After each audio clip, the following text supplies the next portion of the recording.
Estimados y estimadas, estamos en contacto una vez más. El gusto de siempre de intercambiar con ustedes, de llevarle a ustedes información con el siempre reiterado latiguillo de que la información es poder y que para tomar buenas decisiones hay que tener información. Hemos venido trabajando al cabo de estos días, de estos encuentros, sucesivos encuentros, sobre el tema del trabajo doméstico. Este es el cuarto capítulo de las cuestiones vinculadas con el trabajo doméstico. Cuarto capítulo. Hoy vamos a hablar de algunas cuestiones a las cuales ya hemos hecho referencia. Hemos hablado del descanso del trabajo y la modalidad de prestación del trabajo del trabajador que trabaja sin retiro, el descanso entre jornada y jornada, pero un aspecto muy interesante vinculado con el derecho a la vivienda y a la alimentación. La ley 18.065, recuerden ustedes que las normas que regulan, las básicas normas que regulan el trabajo doméstico son la ley 18.065 y el decreto 224 del 2007. Bien, entonces la ley 18.065 establece en el artículo 5 el derecho al descanso entre jornada y jornada para los trabajadores sin retiro. Dice que el descanso mínimo será de 9 horas continuas, que no pueda ser interrumpida por el empleador, y tendrá derecho el trabajador a una alimentación adecuada y a una habitación higiénica y privada. Y acá me quiero detener en esta cuestión. Y me voy ahora al artículo 11 del decreto 224 del 2007, el cual establece el derecho a la alimentación y a la habitación del trabajador y la trabajadora doméstica. Este artículo 11 dice que todo empleador que contrate personal para realizar trabajo doméstico bajo la modalidad sin retiro deberá, la norma acá, el decreto 224 del 2007 es imperativo, dice que deberá proporcionar alimentación y habitación. Todo empleador que contrate personal doméstico, trabajador doméstico, sin retiro, deberá proporcionar alimentación y habitación. La alimentación, dice el decreto, deberá ser sana y suficiente.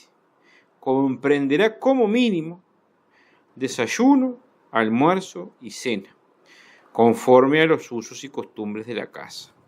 La habitación deberá ser privada, amueblada e higiénica. Agrega el decreto en el párrafo tercero. Dice, cualquiera sea la modalidad de contratación, si el trabajador o la trabajadora recibe alimentación y habitación, podrá deducirse por dicho concepto un 20% del salario mínimo fijado. Si solo recibe alimentación, la deducción no podrá ser superior al 10%. Y abre la puerta a la negociación colectiva y establece la posibilidad de que los consejos de salarios, ustedes saben que los consejos de salarios son órganos tripartitos que fijan básicamente salarios mínimos y condiciones de trabajo. Bueno, los consejos de salarios pueden modificar estos porcentajes. Esta cuestión entonces es de importancia y es interesante, estimados amigos y amigas. El derecho a la alimentación y a la habitación del trabajador o la trabajadora doméstica sin retiro.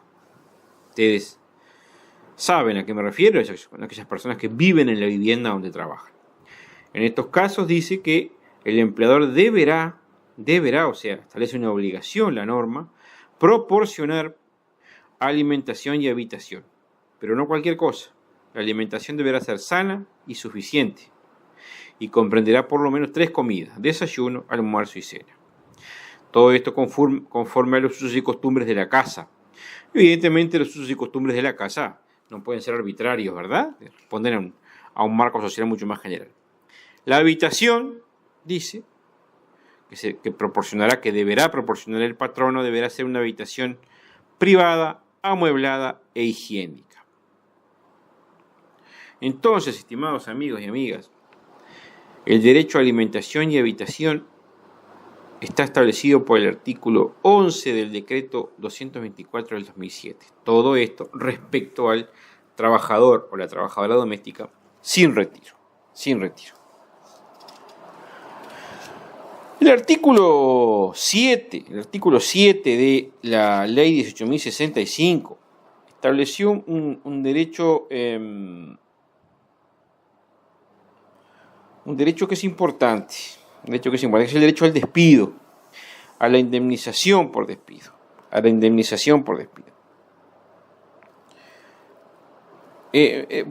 Clásicamente, por años, diría que por cientos de años, se ha sostenido que no había derecho a despido para el trabajador o la trabajadora doméstica. La ley, la 18.065, en el artículo 7º, establece que los trabajadores y las trabajadoras domésticas, tanto mensuales como jornaleros, tendrán derecho al despido, a la indemnización por despido desde 90 días corridos de iniciada la relación laboral, rigiéndose los demás cuestiones por las normas generales del despido. ¿Qué implica esto, estimados amigos y amigas? Que una vez pasados los 90 días corridos de iniciar la relación laboral, básicamente los 3 meses, el trabajador doméstico, la trabajadora doméstica, tendrá derecho al cobrar despido si es que se lo despide. ¿Cuánto cobra de despido? Bueno, cobra 25 jornales por año trabajado o una mensualidad por año y fracción trabajada. Cuando hablo de mensualidad o cuando hablo de jornales, me refiero al jornal de despido. ¿Cuál es el jornal de despido? Bueno, es el salario incrementado por las incidencias de la licencia vacacional y el aguinaldo. Es conveniente que cuando tengan esta situación ustedes puedan consultar en una oficina de trabajo, puedan consultar a un abogado de confianza, de modo de hacer el cálculo del despido, porque si bien la explicación que yo les puedo hacer debe dar cierta orientación para el cálculo del despido, es evidente que se necesita un asesoramiento técnico un poco más preciso para saber con exactitud los montos de los rubros que corresponden al despido. Cuando un trabajador es despedido, o una trabajadora es despedida, entonces, doméstica, y ya transcurrieron más de 90 días de que empezó a trabajar, corridos, corresponde que se le liquide el despido. Si es un trabajador mensual, es un año, es una mensualidad por año o fracción trabajada. Si es un trabajador jornalero, son 25 jornales por año trabajado o el equivalente a 2 jornales por mes trabajado. Estas son las reglas básicas del despido, estimados y estimadas. Respecto a los salarios mínimos, bueno, los salarios mínimos, nosotros hemos dado cuenta ya de esta cuestión en una comunicación anterior por este medio también, del día 8 de enero. Bueno, ahí dijimos, el 8 de enero, por este mismo medio, dijimos cuál era el salario mínimo para los trabajadores domésticos o las trabajadoras domésticas.